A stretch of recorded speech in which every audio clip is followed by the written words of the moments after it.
we need another source of iron making, so a refurbished or a relined blast furnace in 2026. And our assessment, and we've had people travel the world, look at the latest technologies, we've got a very deep understanding of iron and steelmaking technologies ourselves. Our understanding is those enablers that we need for a change in technology, renewable energy, hydrogen, the right raw materials, the right public policy won't be in place by 2026, hence our decision to reline the blast furnace, and that will be the bridge that will allow us to assess new technologies and adapt them when they become commercially viable. What is the best possible time frame? Are you in fact looking to the late 2030s? Look, I think breakthrough at scale is still probably 10 years away. Some of the announcements that we've seen in Europe in particular, where steel, lower emission steel is being produced, are very exciting, but they're also on a very, very small scale.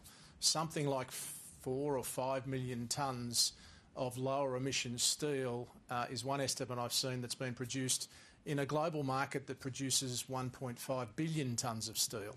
So that gives you some sense of the scale of it. So whilst it's incredibly prospective and very exciting, it's still very much at a trial stage and a concept stage. What is your assessment of Australian energy policy at the moment? Look, I've been very consistent around energy policy in Australia. Energy's too expensive when you think about the natural resource that we have, and we need more energy suppliers. We need more energy. We need to recognise that there's a role for gas to play in transition. So energy policy in Australia has been fraught for decades, unfortunately, and that's a concern as a manufacturer and a manufacturer who has customers that also have energy-intensive businesses.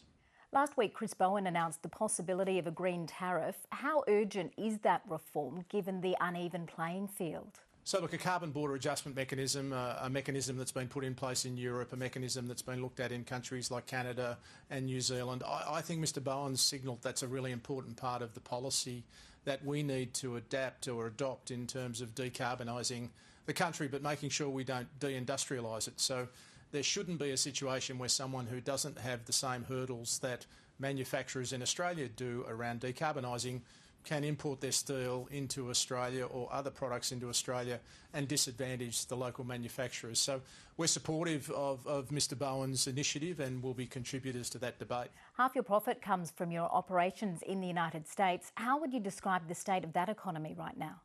It's been surprisingly strong, Kirsten. We've seen still strong demand. I mean, there's a massive amount of money that's being invested in that economy, the IRA Act, so seeing lots of reshoring, lots of manufacturing set up, lots of investment in that green energy space. Automobile sales have also picked back up again. They're back above 15 million units per annum, which is a pretty good level of activity. So we've seen a surprising level of strength in the North American economy. There's been lots of conversation about inflation rates and interest rates, but also still very full employment. So I'm probably erring on the side now of seeing a softer landing in US rather than a much deeper recession.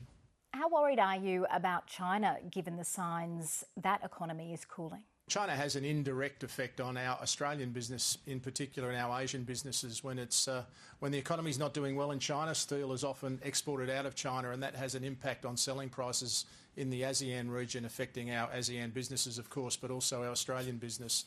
So we're watching that closely. Clearly, there's challenges in the property sector. We don't have any exposure to the residential property sector in our small business in China. In fact, our China business had a terrific year, a record result. So our business is very focused on segments that are still performing quite well in China. But we watch that closely because there is that indirect impact of China being such a large steel producer globally. Mark Vassella, thank you. Thank you.